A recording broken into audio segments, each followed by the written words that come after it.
The day was just exactly the sort Edwina Davenport most loved. The air was fresh, and a rose-scented breeze floated in through a pair of windows opened onto the back garden.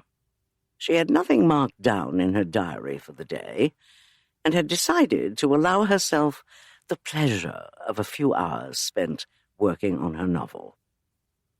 When she had last left her cowboy hero, he had just been bitten by a rattlesnake, slipped into his saddlebag by his arch nemesis, the leader of an outlaw gang, and she itched to extricate him from his difficulties.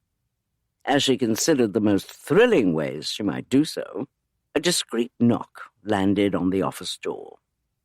Beddoes, her perfect paragon of a housekeeper, entered bearing a thick stack of envelopes and placed it on the edge of the desk, withdrawing without a word.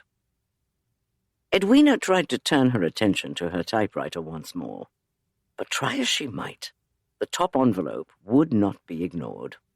The crest on the letterhead was exactly as it had been all those years ago, when the first missive had arrived from Miss DuPont's finishing school for young ladies, addressed to her mother.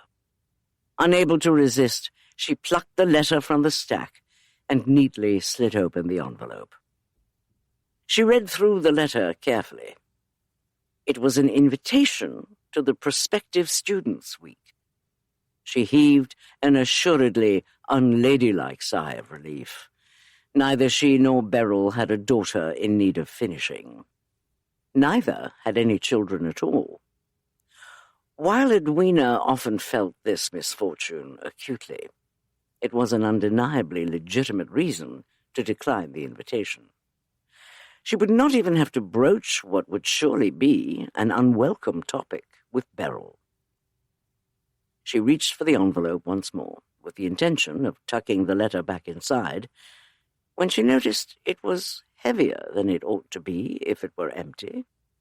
She tipped it up, and a half-sheet of thick, creamy stationery slid onto her desk blotter.